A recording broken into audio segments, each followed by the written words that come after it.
live.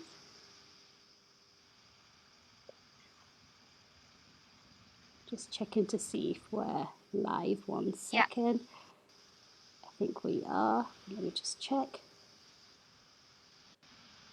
Yes, we are. Welcome, welcome, welcome. I have a wonderful guest here with us today, Professor NADJA. She is an amazing and incredible lady that I had an honor and opportunity to work with recently. She has come and has kindly offered to share her time with us today, to share her journey, to share with us all about her transformational journey. Without any ado, I'm now going to let Professor NADJA introduce herself and to speak a little bit more about her journey. So before we start, would you like to share with us all a little bit about yourself, who you are and what you do?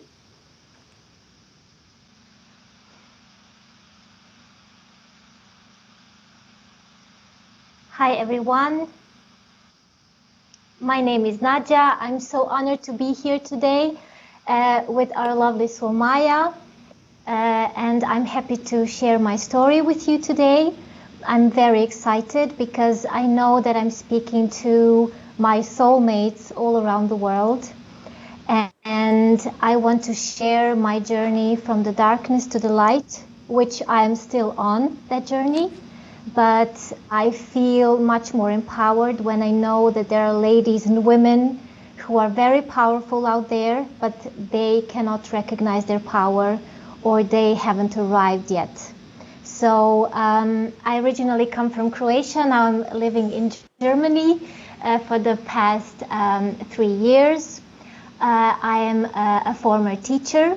I was working as a teacher for 13 years. And when I moved to Germany with my family, I had to change my career because I was unable to work as a teacher in Germany due to many bureaucratic difficulties. So that was a point in my life which changed everything basically. And I am deeply grateful for that point in my life because that was a low point which has brought me to where I am right now.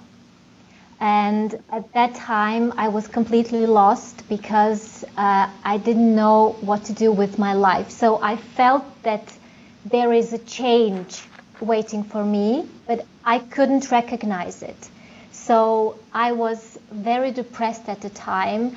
I didn't know who I was anymore. I felt like my whole identity completely collapsed.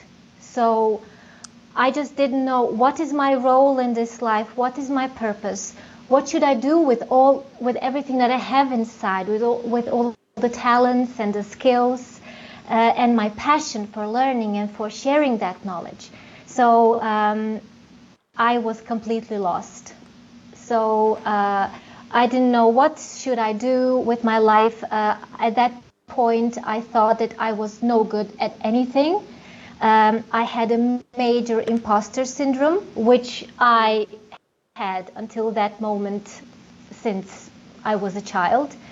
And at that moment, that imposter syndrome elevated. So it increased dramatically. Yeah.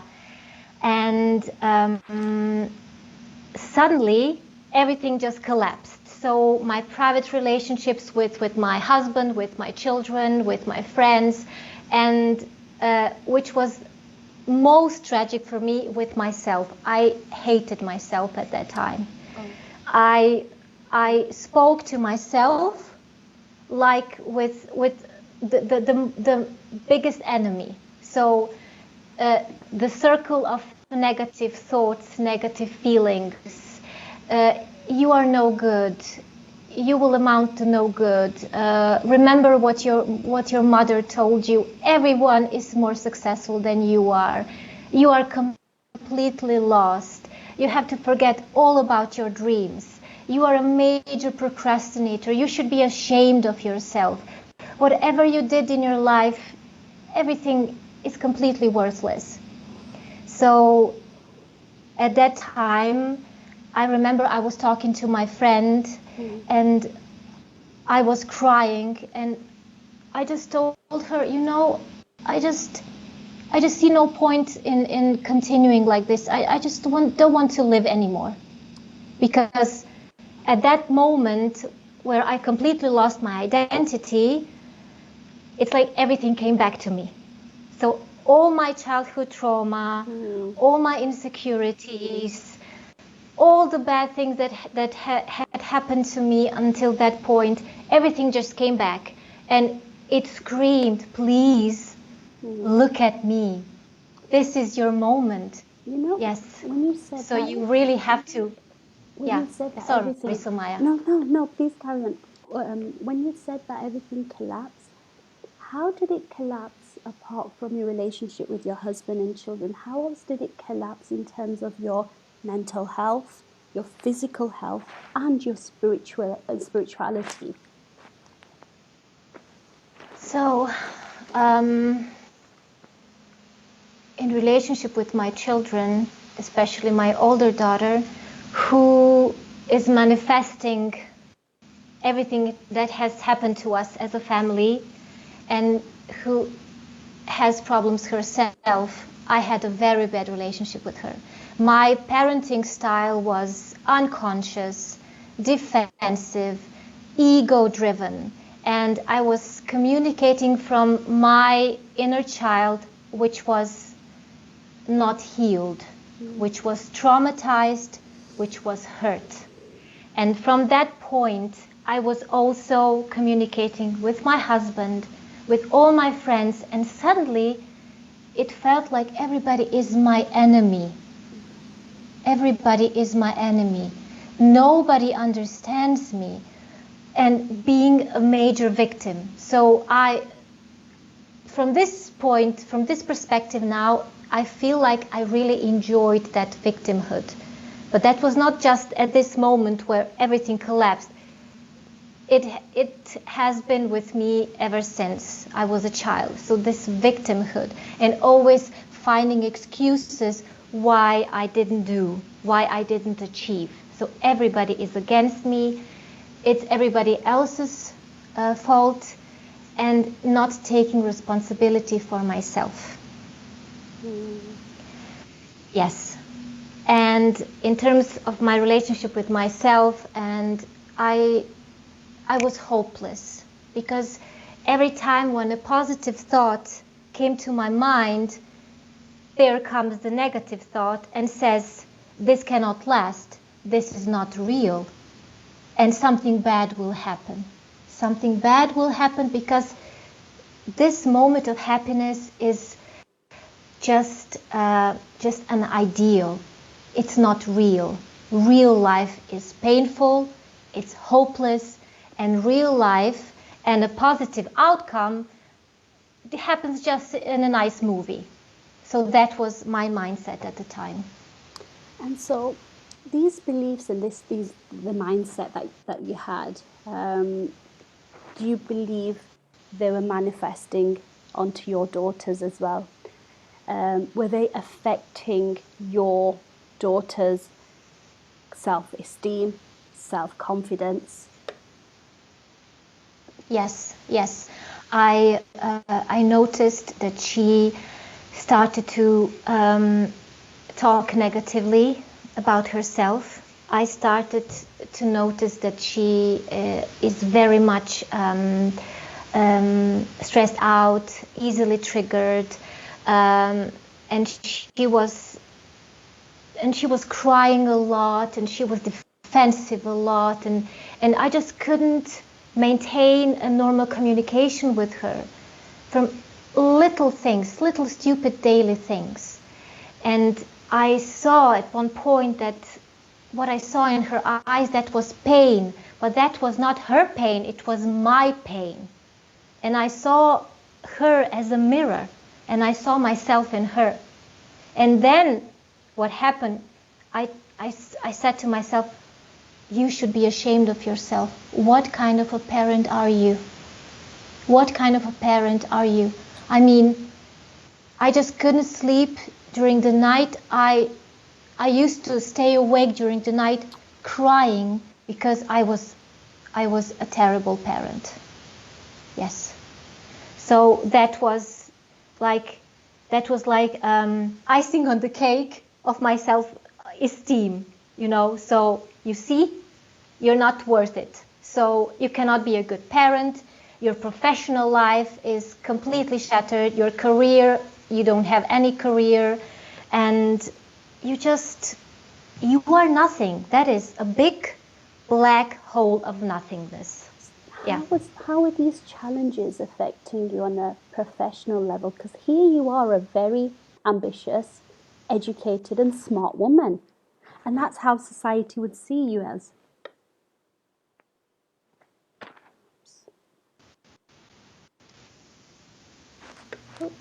Oh, you're back again. I think we just had Sorry, some I lost you, but now you're back again. Yeah. Sorry, so I was just asking you, here you are, a smart, educated, professional woman, and the world sees you as successful and has it together.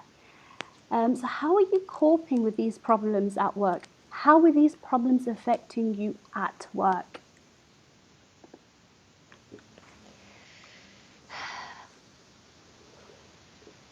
The same thought came into my mind. This imposter syndrome. So you see, you will never be as successful as you want to be because you just don't have it in you. And when I came to Germany, it was a bit difficult because of the German bureaucracy. I couldn't continue working as a teacher, and that was a major throwback for me. And that was like, you see, so the whole universe shows you that you cannot do what you love. So this is one of the signs that are telling you you're not a good teacher and you were never meant to become one. And it was like somebody took, I don't know, a glass of fresh water from me, because being a teacher was my passion. Yes.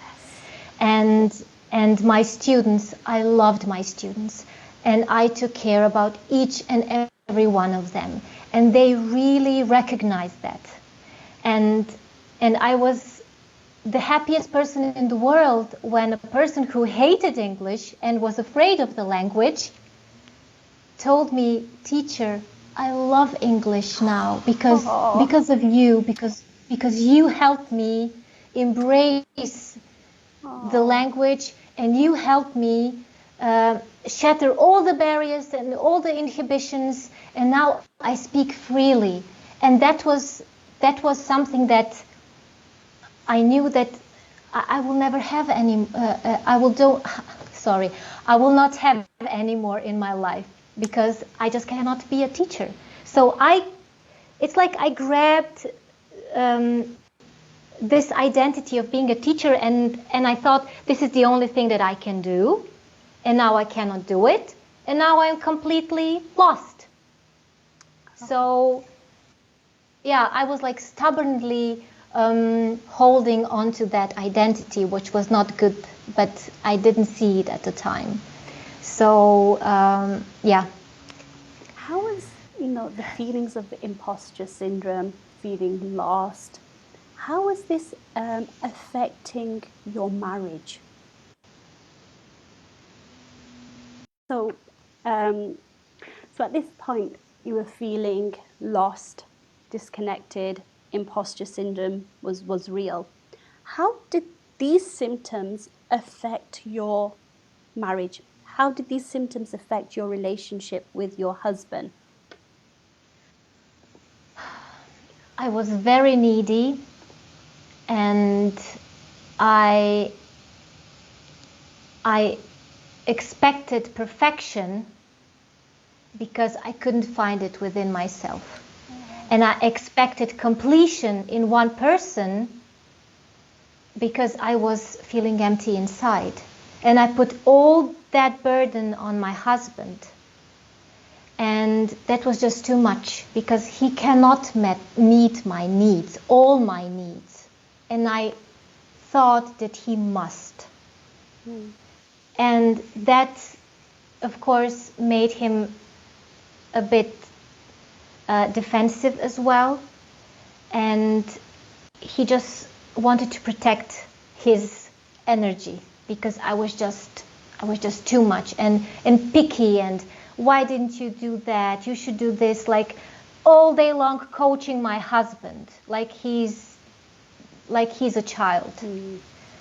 And I expected too much of him because I couldn't find it in myself, because I was raised with the belief that when you meet someone, the one, he will fulfill all your dreams and all your needs, and you will be super happy like in a romance movie, which is completely false. Yes. So at that point, I just didn't know what to do. He was the first in line. So yeah, I just took it all out on him. And I'm very sorry now for that. But now we have a very loving relationship, full of understanding and compassion. Yes, but we had we've been together for almost 20 years. So we had highs and lows. But in my lows, I was very needy. It's like I cling to him because I couldn't survive without him. And imposter syndrome is something that I had since early childhood. I always felt that I didn't belong, that I'm completely different, I cannot connect, and that being normal is something that is not available to me, like being everybody average around me. And everything I did, I thought this is not good enough, so I should be more like he or her. So yeah, so it really impacted my life in a negative way. And how did all these, symptoms affect your mental well-being? Darkness, Suemya, I have to tell you, darkness. I used to wake up in the middle of the night and this terror overwhelmed me.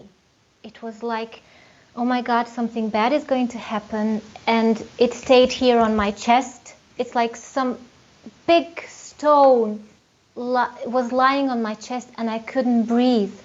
And it was like everything is hopeless and I see only darkness. I see no hope. How will I manage to help my children face this life when I cannot face it? I'm completely unable to face it. So terror, I would say darkness and terror and negative self-talk. So you are bad, you are bad, you are bad, you are bad, you are stupid. When I had conversations with people, I would come home afterwards and I would tell myself, they must think that I'm completely ridiculous. They must think that I'm completely stupid. They will see that I'm not intelligent enough. They will expose me and I am a fraud and I'm a very stupid person. So all day long, only these thoughts, yeah. And so here you are, a very compassionate, sensitive, empathic woman who loves making a difference in the world, and hence this is why you went into teaching. So how are these thoughts and the problems affecting your spiritual growth?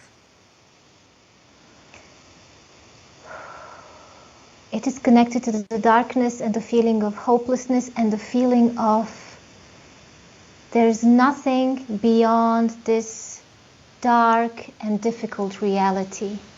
So there is no realm in which I can live and feel human and alive again, because there's nothing out there. It's just, I don't know how to explain it to you, but that was like I was completely defiant and completely and cynical, and I didn't believe that anything good exists in the world. Yes. Yes, I would say it that way. Yeah. What had you tried before before you started your transformation journey with myself? What things did you try? So I'm a big lover of books, so I read books and I try to educate myself through reading. I was listening to podcasts. I was going a lot into the nature and trying to focus on little everyday things. But I didn't seek a therapist, and that was a big mistake because I was just completely I needed someone to navigate me through my darkness so I can see the light at the end of the tunnel. Yeah, because I was just going in circles because I was reading about, I don't know, for example, Eckhart Tolle, The Power of Now. I was reading it, but that was only an input and I didn't know how to make my output. Yes. I didn't know how to make it happen. Yes. So I felt paralyzed in a way. I knew everything in theory, but I just couldn't implement it. And what was that what was that pivotal moment for you where you thought and felt, this is it, I've got to seek help? It was very interesting because that was last year. I went back to Croatia to spend my summer holidays with my family.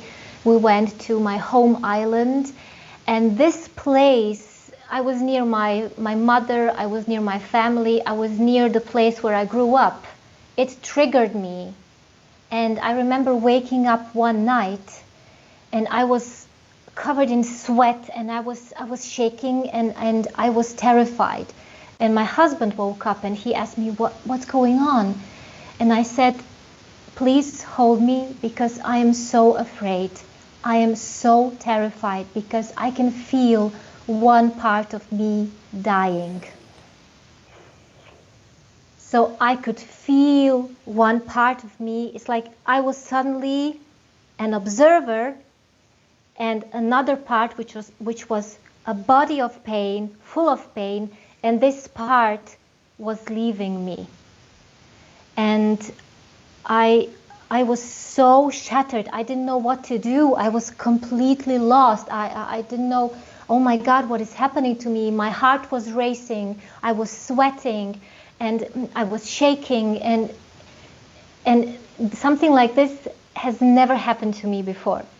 And in the morning, I had, I don't know, maybe 2 hours of very restless sleep. In the morning, I woke up and I said, okay, I really need to try to find help because I cannot do it on my own. I really need to understand what is happening to me because I don't understand, and I have to go there because before I was afraid of the darkness, of my darkness. Whenever I felt it, I was like, oh no, you're not coming near me. So just please go away because I have to go, I have to turn my head towards the light and everything will be okay. But it's not functioning that way. So I woke up and I said, okay, I will find help. And I remember that I connected with you, Suemya, a couple of months before that. And I don't know, I had this intuition, a strong intuition. This lady can help me. I felt it. Yes. And then we exchanged some messages and then you offered to coach me. Yes. And yeah. I remember when you'd reached out to me and we jumped on a call. I remember one specific symptom that you were struggling with was severe migraine. Oh yes, yes, the enemy number one. Yeah, which was my constant companion for the past 20 years. Yes. Yeah. What do you think was the root cause at that point, not now, but at that point when you'd reached out for help? What did you think at that point was the root cause of your problems? You mean all my problems or just the migraine? All the problems that we all the worked problems. with on together. To tell you the truth, I didn't have a clue. I only knew that I have a major issue with my self-esteem, confidence. I had money blocks. I had social phobia. I couldn't look people into their eyes when I was speaking to them because I thought that they would see that I was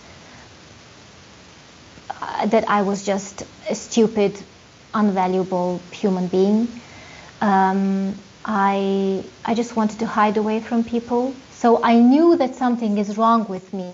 I knew that there is a wound somewhere, but I couldn't locate it, and I couldn't see. I didn't understand. And as for my migraines, I accepted my doctor's, my neurologist advice. You know, this is normal, and you will have migraines until you will be an old lady, and you will just get used to it. And he just gave me the pills. So I accepted it. Okay, this is a part of me, which was a big mistake. This was a part of me that is my migraine, and I have to live with it until I die. So yes, I was very confused, and I didn't know. I knew something was wrong, but I didn't know exactly what. And, you know, we'd love to know, since working together, have you experienced any migraines? Just once, and that was when I reached out to you, Suemya. I had migraine attack again, and then we worked together, and then I realized, of course, this is my self-sabotage system. Yes. You know, this is a self-sabotage army. There's a whole army of it, you know, the saboteurs, you know, the whole army of like a couple of millions of soldiers, like trying to tell me, prevent me. No, you will not do it, because I was on the point of reaching another step, of elevating my life onto another level and trying to be happy. And then the migraine attack came and told me, oh, no, you will have to go back where is familiar, back to where is familiar. So that was just one time when I had it again. But then I understood why it came. So it sounds like you're now in a place of power. You're in control Yes. of this physical symptom. Yes. Love it, Exactly. love it, love it. So what did you want for the future? Firstly, I wanted peace. So I wanted peace in my heart, not feeling so anxious all the time. I had this feeling of anxiety in my chest. I used to, no, I will reformulate it. I got used to having this feeling of heaviness in my chest, and I thought this is my normal everyday feeling, you know. So I just wanted peace in my head, peace in my heart. And most importantly, I wanted to appreciate myself. I wanted to say to myself, you are powerful. You are taking the reins of your own life. You can do it. And you are not afraid, and you are not weak, because I persuaded myself that I was weak. Oh yes, your weakness. You're just too weak to deal with this world. And that was my mantra. You know, the big mantra. You're too weak to face this world. So of course I felt like that. So I wanted peace, and I wanted to start loving myself again. Yeah. And what did you think, you know, what was your hope for the future once you were able to have love and peace for yourself? How would that look like for your future with your children, with your daughters? Firstly, I wanted them to be proud of me, proud of their mother, because she fought for herself.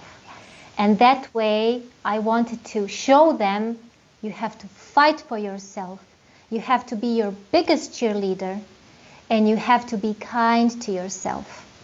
Because they are women, they will face many challenges, they will have highs and lows, ups and downs, but they will have to be kind and compassionate towards themselves. That was my first motivation.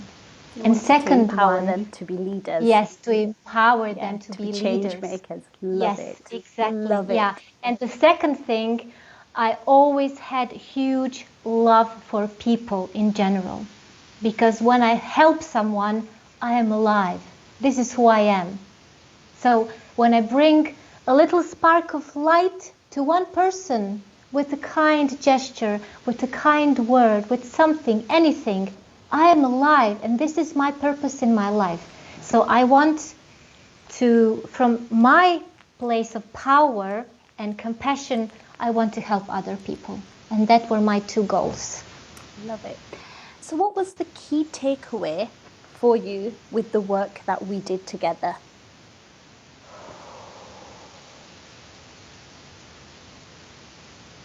To identify the enemy within, the self-sabotage, how do you say that, operation which was always going on within, and to identify mother wound, which was very, very strong. I completely identified myself with my mother's pain and with this transgenerational pain before her.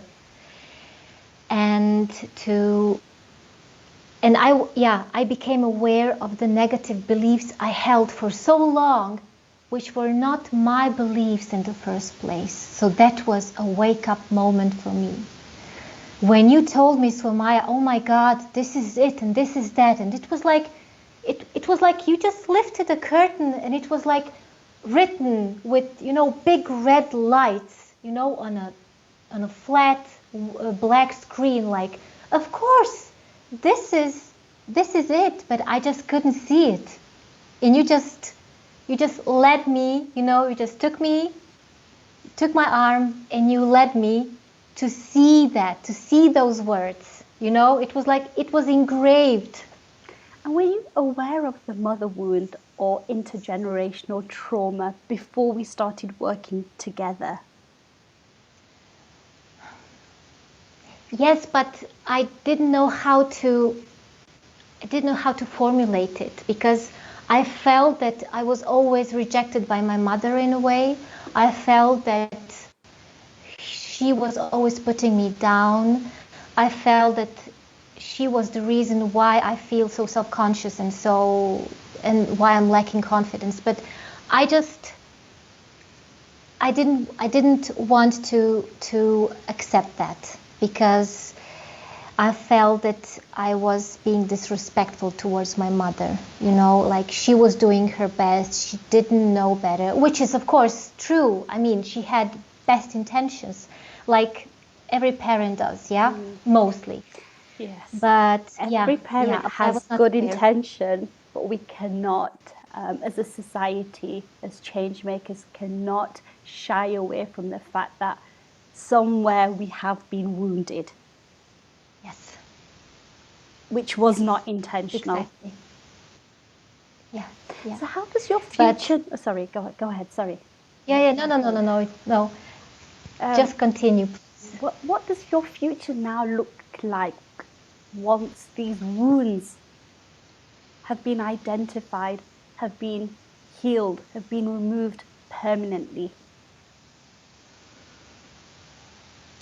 When I think of future, I feel freedom. I see freedom.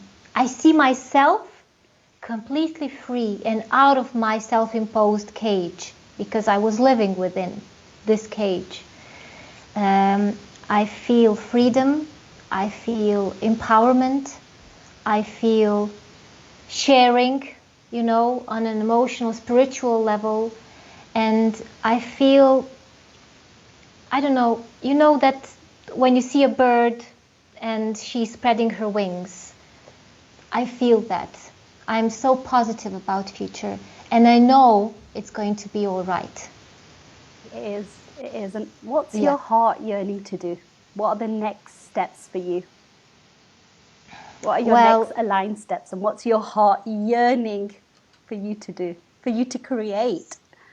So I want to write a book, because this is something which was on my mind for a long time, but I always thought that I was not good enough a writer to do that.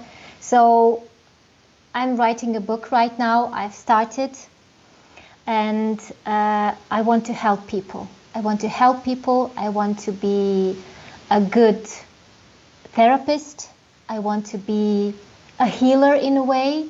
I want to be a coach.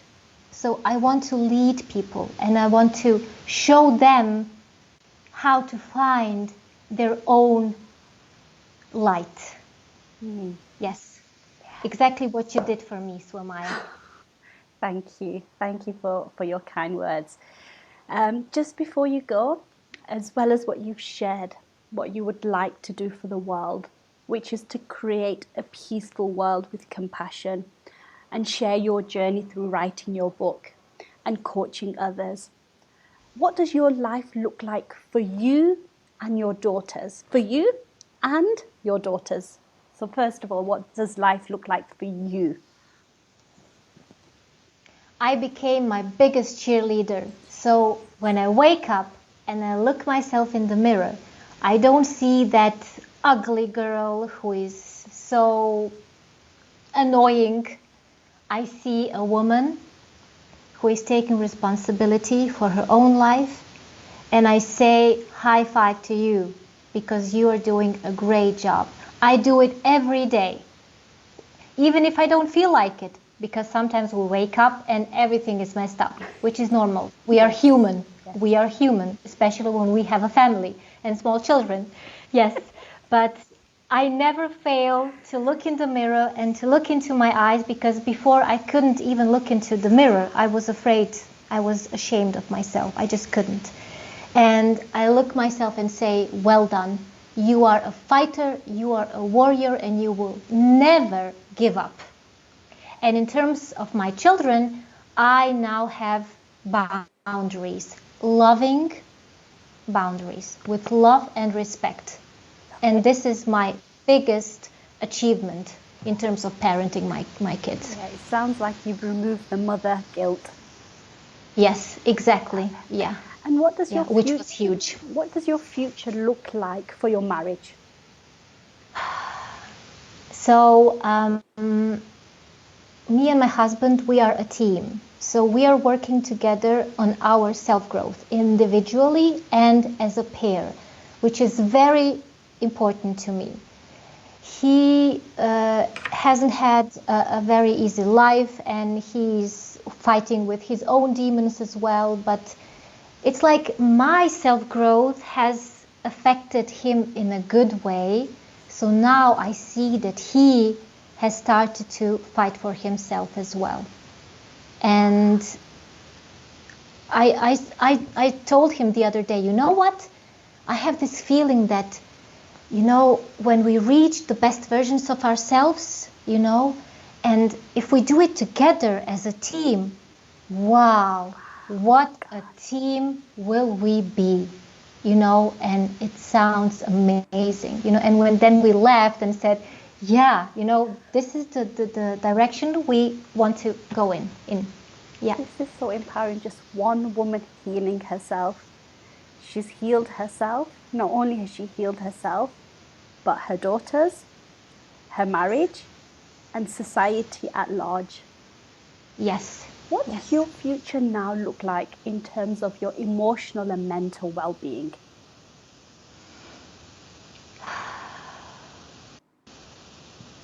I know that I will be able to give more of myself,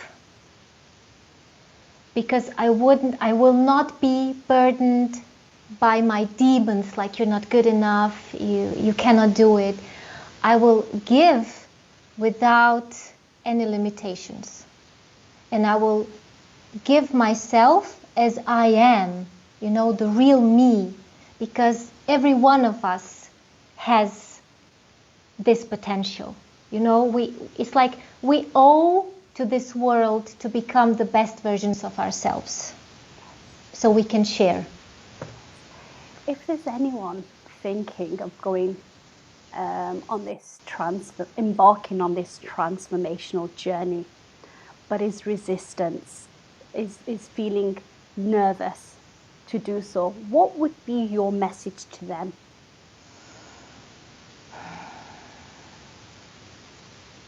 It's not easy, but you have to release the ego.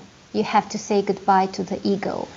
But sometimes being very self-conscious, that's also ego, because it's protecting you in a way. But try to be aware of it and try to fight it, you know, and keep your defenses down and see what might happen, because then the magic happens. Yeah, that would be my... Wonderful words of wisdom. Yeah. Wonderful words of wisdom. I want to honor you.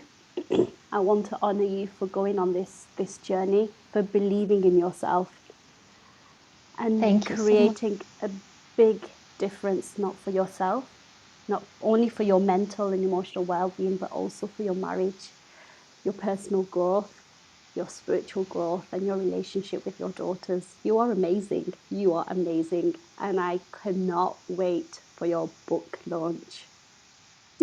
Thank you, dear Suemya. I am so and I want to thank you, because it's, you know, the whole universe, it just heard my cry and it sent me you. And I told you already, you are my mother and you will always be. You will hold a special place in my heart forever, because you gave me another life. Thank you. You did. You did the work. You showed up.